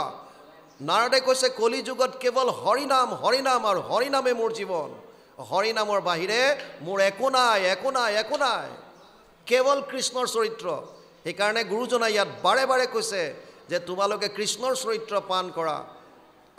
আমি যিমানবিলাক কৰ্ম কৰিছোঁ এইবিলাকক কৰ্ম বুলি কয়।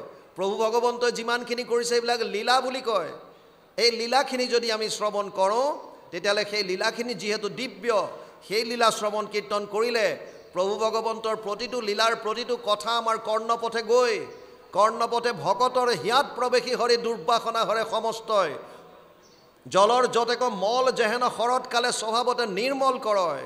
সমস্ত হৃদয় আমাৰ পবিত্ৰ কৰি তুলিব। আৰু যদি হৃদয়খন পবিত্ৰ হয় তেতিয়া আপুনি ঈশ্বৰক দৰ্শন কৰিব পাৰিব। এতিয়াও বহুতে বাহিৰত গৈ পেলাই ঈশ্বৰক দৰ্শন কৰিবলৈ যায়। ইভেন আমাৰ এনেকুৱা বিশ্বাস আছে গাঁৱৰ নামঘৰটোত থকা ভগৱানটো পাৱাৰ 25%, বাহিৰত থকাটো 75%, ক'ৰবাত আছে 100%। গতিকে আমি ইয়াত শৰাই দিয়াতকৈ অমুক নামঘৰত দিওঁগৈ। এইবিলাক মানুহৰ ভ্ৰান্ত ধাৰণা। দেৱৰ ঈশ্বৰ হৰিতান্ত মহা যত্ন কৰি লৈও এক শৰণ সাক্ষাৎ, যাৰ ইচ্ছা মুখ্য পাইবে নালাগে দূৰক যাইবে আশা হৰি সবাৰো হিয়াত। যিজন ঈশ্বৰ নামঘৰত বিৰাজমান হৈ আছে, যিজন ঈশ্বৰ আপোনালোকে বেলেগ বেলেগত গৈ বিচাৰি ফুৰিছে, সেইজন ঈশ্বৰ আপোনাৰ হৃদয়তে আছে। আপুনি কিয় দেখা পোৱা নাই? কাৰণ আমাৰ মনত কপটতা আছে, কলুষতা আছে। সেইকাৰণে মায়াৰ আৱৰণখনৰ কাৰণে আমি দেখা পোৱা নাই। এই মায়াৰ আৱৰণখন আঁতৰ যেতিয়ালৈকে কৰিব নোৱাৰিম তেতিয়ালৈকে আমি ভগৱানৰ দৰ্শন নাপাম। আৰু আৱৰণ কেনেকৈ আপুনি আঁতৰাব? গীতাত অৰ্জুনক কৈছে দৈৱহী এষ গুণময়ী মম মায়া দূৰত্বয়া মাম এব যে প্ৰপদ্যন্তে মায়ামেতাম তৰন্তিতে। হে অৰ্জুন, মোৰ মায়া অতি ভয়ানক। 7ম অধ্যায় 14 নম্বৰ শ্লোক গীতা। হে অৰ্জুন, মোৰ মায়া অতি ভয়ানক। ইয়াৰ পৰা পৰিত্ৰাণ তেওঁহে পাব পাৰিব যিজনে মাম এব ইয়ে প্ৰপদ্যন্তে, কেৱল মোৰ চৰণত যোনে শৰণ ল'লে, কেৱল মোৰ চৰণত যোনে শৰণ ল'লে তেওঁহে মায়াৰ পৰা পৰিত্ৰাণ পাব পাৰিব। আৰু যেতিয়ালৈকে আমি মায়াৰ পৰা পৰিত্ৰাণ নাপাওঁ তেতিয়ালৈকে আমি এই জীৱনৰ যিমানবিলাক দুখ সংঘাত ইত্যাদি আছে ইয়াৰ পৰা পৰিত্ৰাণ পাব নোৱাৰিম। কাৰণ মায়াৰ 3টা গুণে আমাক কাঠ পুতলাৰ দৰে নচুৱাই আছে। সত্যম ৰজস্তমৈতি গুণ প্ৰকৃতি সম্ভৱা নিবধ্নন্তি মহাবাহু দেহে দেহি নাম অব্যয়ম। 14 অধ্যায় 5 নম্বৰ শ্লোক গীতা। অৰ্জুনক কৈছে হে অৰ্জুন, মোৰ 3টা গুণ আছে মায়াৰ, সত্য ৰজ আৰু তম। এই 3টা গুণে মানুহক কাঠ পুতলাৰ দৰে নচুৱাই আছে, দেহাক আত্মাক শৰীৰৰ লগত বান্ধি ৰাখিছে। এই 3টা গুণ কেনেকুৱা? সত্য গুণৰ প্ৰভাৱ তত্ৰ সত্বম নিৰ্মলত্বাদ প্ৰকাশক মনাময়ম সুখ সঙ্গেন বদনাতি জ্ঞান সঙ্গেন চানগ। 14 অধ্যায় 6 নম্বৰ শ্লোক গীতা। হে অৰ্জুন, মোৰ যিটো সত্যগুণ ই নিৰ্মল, প্ৰকাশময়, পোহৰ দিয়ে। আধ্যাত্মিক জ্ঞান বৃদ্ধি হ'ব। সত্যগুণ বৃদ্ধি হোৱাৰ লগে লগে ঈশ্বৰমুখী হ'বলৈ মন যাব, দহৰ কল্যাণ কৰিবলৈ মন যাব, সুখ আৰু জ্ঞানৰ লগত আপোনাক বান্ধি ৰাখিব।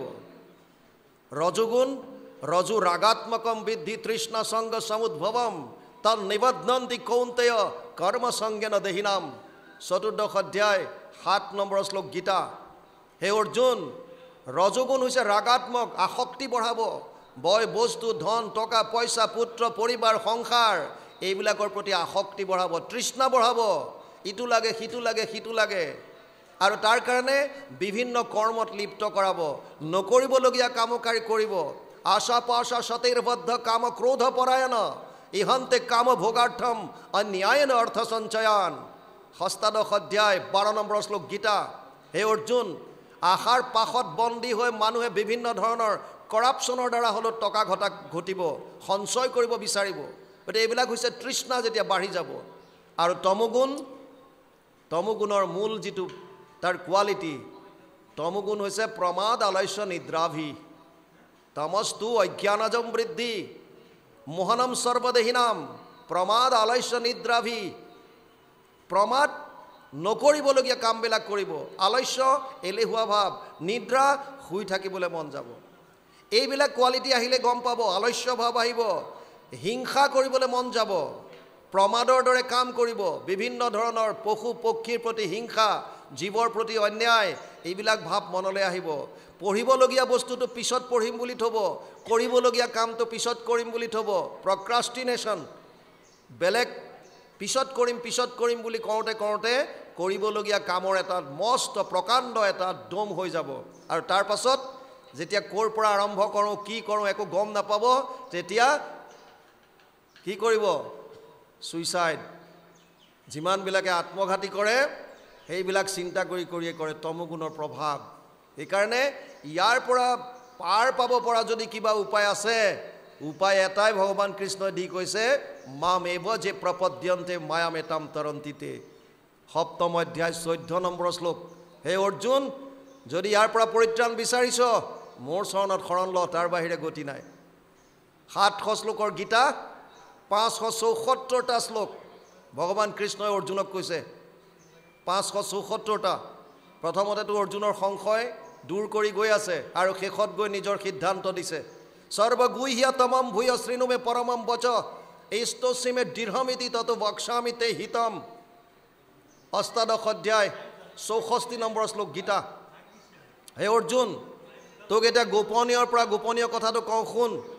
কি ক'লে? সৰ্বধৰ্মান পৰিত্যাজ্য মাম একম শৰণম ব্ৰজ, অহম ত্ব সৰ্ব পাপেভ্যো মোক্ষয়িষ্যামি মা শুচ। অষ্টাদশ অধ্যায় ৬৬ নম্বৰ শ্লোক গীতা। সৰ্বধৰ্ম এৰি এক শৰণ সাক্ষাৎ, সুদৃঢ় বিশ্বাসে সখী লৈ আমাত, নকৰিবা ভয় হেৰা কৰোঁ অংগীকাৰ, সমস্ত পাপত মই কৰিব নিস্তাৰ। অৰ্জুনক ক'লেগৈ, চব বাদ দি মোৰ ওচৰত আহ। শাস্ত্ৰৰ উত্তম গীতা ভাগৱত বুলি কয়। গীতাত এক শৰণৰ কথা কৈছে, যিটো গুৰুজনাই এক শৰণ হৰিনাম ধৰ্মৰ প্ৰৱৰ্তন কৰি গ'ল। এই এক শৰণ ভাগ গীতাৰ পৰা আনিছে। গীতাৰ অষ্টাদশ অধ্যায় ৬৬ নম্বৰ শ্লোকত লিখিছে ক্লিয়াৰকৈ, চব বাদ দি মোৰ ওচৰত আহ, সৰ্বধৰ্মান পৰিত্যাজ্য মাম একম শৰণম ব্ৰজ, চব বাদ দি মোৰ ওচৰত আহ। আৰু সেইটোৱে হৈছে আশ্ৰয়, সেইটোৱে হৈছে শৰণ। আমি ক'ত শৰণ ল'ম, ক'ত আশ্ৰয় ল'ম, গীতাত দি থৈ গৈছে। ভাগৱতে কৈছে নামৰ কথা। ১৮,০০০ শ্লোক আছে ভাগৱতত। শেষৰ শ্লোকটোত কৈছে, নাম সংকীৰ্তনম য়স্য সৰ্ব পাপ প্ৰণাশনম, প্ৰণাম দুঃখ সমানাত্তম নমামি হৰিম পৰম। ১২, ১৩, ২৩ দ্বাদশ স্কন্ধ ৩ত্ৰয়োদশ অধ্যায় ২৩ নম্বৰ শ্লোক ভাগৱত। শেষৰ শ্লোকত যে নাম সংকীৰ্তনৰ দ্বাৰাই সমস্ত পাপ নাশ হ'ব। আৰু গুৰুজনাই এই ধৰ্মটোৱে আমাক দি গৈছে, এক শৰণ হৰিনাম ধৰ্ম। গতিকে ইয়াত বাৰে বাৰে আমাক কৈ গৈছে যে হেন জানি কৃষ্ণৰ চৰিত্ৰ কৰা সাৰ, তেবেহে তৰিবা ঘোৰ সংসাৰ নিকাৰ। কৃষ্ণৰ চৰিত্ৰকৈয়ে সাৰ কৰি লোৱা, তেতিয়াহে এই ঘোৰ সংসাৰৰ পৰা পাৰ পাব পাৰিবা, তাৰ বাহিৰে গতি নাই। বিচাৰি শাস্ত্ৰৰো পাইবা এহিষে যুগুতি, কৃষ্ণৰ নামেষে সাধে ভুকুতি মুকুতি। শাস্ত্ৰৰ উত্তম হৈছে গীতা ভাগৱত। সনাতন ধৰ্মৰ 3টা প্ৰস্থান আছে, শ্ৰুতি প্ৰস্থান, স্মৃতি প্ৰস্থান আৰু ন্যায় প্ৰস্থান। শ্ৰুতি প্ৰস্থানত বেদান্ত আহে, উপনিষদবিলাক। উপনিষদৰ আকৌ সাৰ হৈছে ভাগৱত। সৰ্ব বেদান্ত সাৰমহি শ্ৰী ভাগৱতম ইষ্যতে, জয়স্য ৰসামৃত তৃপ্তস্য নানন্যত্ৰ গতি ক্বচিত। ১২, ১৩, ১৫ দ্বাদশ স্কন্ধ ৩ত্ৰয়োদশ অধ্যায় ১৫ নম্বৰ শ্লোক। অৰ্থাৎ সমস্ত বেদান্তৰ সাৰ হ'ল ভাগৱত। স্মৃতি প্ৰস্থানত আছে গীতা, ন্যায় প্ৰস্থানত আছে ব্ৰহ্মসূত্ৰ, ৫৫৫টা শ্লোকৰ ব্ৰহ্মসূত্ৰৰ, ইয়াৰো টীকা ভাষ্য হৈছে ভাগৱত। গতিকে আল্টিমেটলি শাস্ত্ৰৰ উত্তম দুখনেই গ্ৰন্থ আহিছে, এখন হৈছে গীতা, আনখন হৈছে ভাগৱত। আৰু গীতা ভাগৱতে কেৱল কৃষ্ণত শৰণ লৈ তেওঁৰ লীলাসমূহ শ্ৰৱণ কীৰ্তন কৰাৰ কথাই আমাক কৈছে। সেইকাৰণে ইয়াত গুৰুজনাই কৈছে, বিচাৰি শাস্ত্ৰৰো পাইবা এহিহে যুগুতি তুমি বিচাৰি চোৱা বিভিন্ন শাস্ত্ৰ অধ্যয়ন কৰি চোৱা তাতো তুমি আসল বস্তু এটোৱে পাবাগৈ কিটো কৃষ্ণৰ নামেহে সাধে ভুকুটি মুকুটি কেৱল কৃষ্ণৰ নামেহে আমাক ভুকুটি আৰু মুকুটি দিব ভুকুটি মানে সংসাৰৰ ভোগৰ বস্তু মুকুটি মানে মুখ্য যিটো পোৱাৰ পাছত আপুনি আৰু পুনৰ ইয়ালৈ আহিব নালাগে আপুনি আমাৰ এতিয়া কি হয় জীৱবিলাকে এটা শৰীৰ এৰাৰ পিছত বেলেগ এটা শৰীৰ ধাৰণ কৰে আমি কেতিয়াবা কুকুৰ হৈ আছো কেতিয়াবা মেকুৰী হৈ আছো কেতিয়াবা কীট পতংগ হৈ আছো কেতিয়াবা দেৱতা হৈ আছো যাৰ যেনে কৰ্মফল সেইমতে আমি শৰীৰ ধাৰণ কৰিছো তেতিয়ালৈকে কৰিব লাগিব যেতিয়ালৈকে আমাৰ কৰ্মফলবিলাক সঞ্চিত হৈ থাকে সেইকাৰণে ইয়াত কৈছে তাৰ পৰা মুক্তি পোৱাৰ যদি কিবা উপায় আছে তেতিয়ালে কৈছে কৃষ্ণৰ নামেহে সাধে ভুকুটি মুকুটি অৰ্থাৎ ইহ সংসাৰত ভোগৰ বস্তু আৰু এই লোকৰ বাহিৰে পৰলোকত যদি মুক্তি লাগে তে দুইটা বস্তু দিব পৰা যদি কিবা উপায় আছে সেয়া হৈছে ভগৱান কৃষ্ণৰ নাম তাৰ পাছত কৈছে কলিৰ পৰম ধৰ্ম জানা হৰি নাম শংকৰে ৰচিলা ডাকি বোলা ৰাম ৰাম কলিৰ পৰম ধৰ্ম হৰি নাম বুলি কৈছে কৃতেয়দ ধিয়ায়াত বিষ্ণু ত্ৰেতায়াম যজতে মখে দ্বাপৰে পৰিচাৰ্যায়াম কলৌ তদ হৰি কীৰ্তনাত 12:3-52 দ্বাদশ স্কন্ধ 3য় অধ্যায় 52 নম্বৰ শ্লোক সত্য যুগে ধ্যান ত্ৰেতা যুগে যজ্ঞ দ্বাপৰ যুগত পূজা কলিত হৰিৰ কীৰ্তন বিনাই আৱৰ নাহিকে দুজা কেৱল কলি যুগত আপোনালোকে যিয়ে শাস্ত্ৰ নপঢ়ক কিয় যদি হি নিগম শাস্ত্ৰ হয় যদি বেদৰ পৰা নিশ্চিত হৈ আহিছে তেতিয়া আপোনাক এটাই কথা ক'ব যে কলি যুগত কেৱল কৃষ্ণৰ নাম লোৱা কেৱল কৃষ্ণৰ নাম আৰু আমি জানি পেলাই যদি নকৰো কৃষ্ণৰ নাম যদি নলওঁ তেতিয়াহ'লে আমি কি বুলি ক'ব কাৰণ আহাৰ নিদ্ৰা ভয় মৈথুনাম চ সমানমিতত পশুভীৰ নৰনম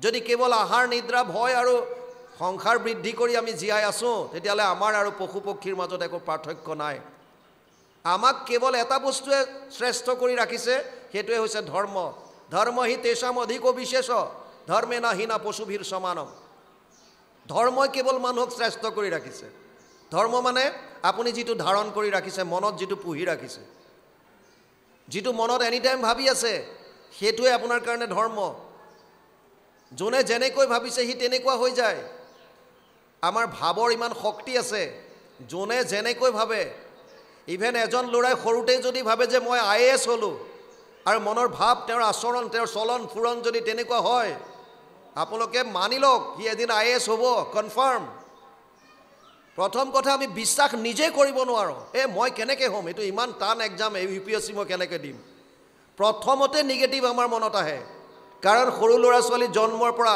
16 বছৰ বয়সলৈকে মাক বাপেকে কেৱল লাখ টাইমছ তেওঁলোকক নিগেটিভ কথা কয় তই এইটো নকৰিবি তই এইটো নোৱাৰ তই এফালে নাযাবি এইটো তোৰ দ্বাৰা নহ'ব এই না না না না শুনোতে শুনোতে মন গোটেই ইহঁতৰ নিগেটিভ বস্তুৰে ভৰি পৰে সদায় কথাবিলাক পজিটিভ আকাৰত ক'ব লাগে নোৱাৰাৰ কি কথা আছে একে ব্ৰেইন দিছে তেতিয়াহ'লে নোৱাৰিব কিয় মানে আমাৰ প্ৰথমতে যিটো ভাব আমাৰ যিটো বিচাৰ যিটো আমাৰ ধাৰণা এইটোৱে আমি প্ৰথমতে সাৰেন্ডাৰ কৰি দিওঁ মোৰ দ্বাৰা এইটো নহ'ব আৰু যদি প্ৰথমতে আপুনি হাতিয়াৰ পেলাই দিয়ে যে মোৰ দ্বাৰা নহ'ব তাৰ পাছত আৰু যিমানে যি কৰক আপুনি তাত কেতিয়াও সফলতা অৰ্জন কৰিব নোৱাৰে এইকাৰণে প্ৰথম কথা বিচাৰত লাগিব ষ্ট্ৰংনেছটো আপোনাৰ বিচাৰ কেনেকুৱা আপুনি সেইকাৰণে শাস্ত্ৰৰ ওচৰ চাপিব লাগিব যি কি নহওক বাপ বান্ধৱ আই মাতৃ সমস্ত ভাইটি কোনোবা এজন দিয়া তিনটা বস্তু আপোনালোকে আজিৰ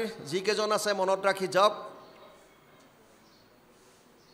এজন সৎ মানুহ মনুষ্যৰ পৰা মনুষ্যত্ব প্ৰাপ্তিৰ কাৰণে তিনটা বস্তুৰ প্ৰয়োজন হয় প্ৰথম হৈছে ভাৱৰ শুদ্ধতা দ্বিতীয় হৈছে বাণীৰ পবিত্ৰতা আৰু তৃতীয় হৈছে কৰ্মত শুদ্ধতা এই তিনটা বস্তু যদি আপোনালোকে প্ৰত্যেকে যদি অভ্যাস কৰে আনিবৰ কাৰণে প্ৰত্যেকজন মানুহ সমাজত একোজন সফল ব্যক্তি হ'ব কোনেও নুই কৰিব নোৱাৰে প্ৰথম কথা ভাৱৰ শুদ্ধতা মানুহৰ মনলৈ 24 ঘণ্টাত 1200 পৰা 60,000টা চিন্তা আহে ভাৱ আহে ইয়াৰে 80% বেয়া ভাৱ ৱেষ্টেজ থট বিশেষকৈ মানুহ যেতিয়া অকলে থাকে তেতিয়া বেছি সময় বেয়া ভাৱে মানুহটোক আগুৰি ধৰে দুনিয়া ভৰৰ নিগেটিভ চিন্তা যোনে এইবিলাক এক্সাৰচাইজ কৰিবলৈ শিকিলে যে মোৰ মনলৈ ইমান বেয়া ভাৱ কিয় আহিছে, এই ভাৱবিলাক মই আঁতৰাই কেনেকৈ ভাল ভাৱবিলাক আনো,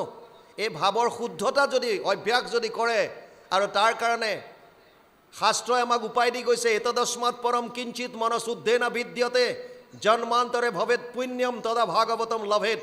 পদ্মপুৰাণ উত্তৰ খণ্ড ভাগৱত মাহাত্ম্য ১ম অধ্যায় ১২ নম্বৰ শ্লোক। তাত কৈছে ভাগৱততকৈ শ্ৰেষ্ঠ গ্ৰন্থ মন শুদ্ধিকৰণৰ কাৰণে আন একো নাই। যদি আমি ভাগৱত শ্ৰৱণ নকৰোঁ তেতিয়াহ'লে মনৰ শুদ্ধতা নাহিব। চাইণ্টিফিক কাৰণ যদি লাগে শুনক, ভাগৱত বাংময় স্বৰূপ বুলি কৈছে। ভগৱান কৃষ্ণ ইয়াত প্ৰতিটো শব্দত বিলীন হৈ আছে, প্ৰতিটো শব্দত ইয়াত এনাৰ্জি আছে। এই এনাৰ্জিবিলাক আপোনাৰ কৰ্ণপথে ভকতৰ হিয়াত প্ৰৱেশী হৰি দুৰ্বাসনা হৰে সমস্তই। মনত যিমানবিলাক বেয়া ভাৱ আছে চব আঁতৰাই দিব কোনে? এই ভাগৱতৰ প্ৰতিটো শব্দই। কিন্তু আমি শ্ৰৱণ নকৰোঁ, আমি ভাগৱত শুনিবলৈ নাহোঁ, গতিকে ভাৱৰ শুদ্ধতা নাথাকে। দ্বিতীয় আহিছে বাণীৰ শুদ্ধতা। কেৱল জিভাখনৰ ওপৰত যদি আমি কণ্ট্ৰল কৰিব পাৰিলোঁ, আমাৰ সংসাৰৰ 90% 95% আমি দুখ আঁতৰাই ৰাখিব পাৰিম। কেৱল জিভাৰ ওপৰত যদি সংযম। জিভাই দুটা কাম কৰে, এটা হৈছে খাদ্যৰ সোৱাদ লয় আৰু এটা হৈছে কথা কয়। খাদ্যৰ কেৱল সোৱাদ লোৱাত জিভা ইমান চতুৰ হৈ গ'ল, 40-50 কিলোমিটাৰ ড্ৰাইভ কৰি মানুহ ধাবাত খাবলৈ যায় কেৱল টেষ্টৰ কাৰণে। তাকো ইয়াত থাকিলেও ভাল নাপায়, সোৱাদটো নাপায়, আৰু ভিতৰলৈ গ'লেও সোৱাদটো নাই। কেৱল 2.5 ইঞ্চি জিভাখনৰ ভিতৰতে পাগুলি থাকোঁতে সেইকণ সময়ে মাত্ৰ সোৱাদটো পায়। আৰু সেইখিনিৰ কাৰণে কি খাব লাগে কি নালাগে সেইখিনি বিচাৰি নাচায়। নচোৱাৰ কাৰণে কি হয়, য'ত পৌষ্টিক লাগিছিল, য'ত সাত্বিক খাদ্য গ্ৰহণ কৰিব লাগিছিল, তাৰ ঠাইত আমি টেষ্টি খাদ্য খালি গ্ৰহণ কৰোঁ, যিটোৱে আমাৰ শৰীৰৰ কাৰণে অপকাৰ কৰে। সেইকাৰণে কম দিনৰ ভিতৰত মানুহবিলাকে নিজৰ বল শক্তি বীৰ্য চব হেৰুৱাই পেলায়। আৰু দ্বিতীয়টো হৈছে জিভাৰ দ্বিতীয় কাম হৈছে কথা, বাণী। বাণীৰ যদি সংযম নাথাকে, এবাৰ দাঁত আৰু জিভাৰ মাজত কাজিয়া লাগিছে। জিভাখনে লৰফৰাই থাকোঁতে দাঁতে কৈছে বেছি লৰফৰাই নাথাকিবি, তোক এনেকুৱা জেগাত কামোৰ মাৰিম তেজেৰে লুতুৰি পুতুৰি হৈ যাবি। আৰু জিভাই ভাবিছে ঠিকেই, তহঁত 32টা আছ, তহঁতৰ ষ্ট্ৰেংথটো বেছি, মই অকলশৰীয়া। কিন্তু জিভাই তথাপিতো হাৰ মনা নাই, কৈছে চাবি তহঁত 32টা আছ বুলি মই ভয় নকৰোঁ, কাৰণ মই এনেকুৱা কথাত এনেকুৱা জেগাত এনেকুৱা কথা কৈ দিম যে তহঁত 32টাৰ এটাও নাথাকিবি। বুজি পাইছে নাই? গতিকে আল্টিমেটলি জিভাৰ ওপৰত যদি আমি কণ্ট্ৰল কৰিলোঁ, অৰ্থাৎ ক'ত কেনেকৈ কি ক'ব লাগে নে নাই, আপুনি প্ৰতিটো কথা কোৱাৰ আগতে চিন্তা কৰক, মই কথাটোক নক'লেও চলে নেকি? যদি নক'লেও চলে তেতিয়াহ'লে নক'ব। কথা নোকোৱাকৈ থকাটো ভাল, কিন্তু কথা ক'ব পৰাটো এটা আৰ্ট, কলা বুলি কৈছে। সেইটোৰ কাৰণে কলাৰ কাৰণে আপুনি আগতে শ্ৰৱণ কৰিব লাগিব। শ্ৰৱণ নকৰাকৈ আপুনি বক্তা হ'ব নোৱাৰে, এইটো ধ্ৰুৱ সত্য। যদি আপুনি ভাল শ্ৰোতা নহয়, আপুনি এজন বক্তা হ'ব নোৱাৰে, ই খাটাং। প্ৰথমতে আপুনি শুনক, শুনোতে আপোনাৰ মনৰ যিমানবিলাক কলুষতা কপটতা চব নাইকিয়া হ'ব। তাৰ পাছত আপুনি কোৱাৰ এটা আপোনাৰ আৰ্ট, প্ৰভু ভগৱন্তই আপোনাক নিজে আহিব, আপোনাৰ মনত আহি যাব, এইবিলাক আপুনি ক'ব পাৰিব।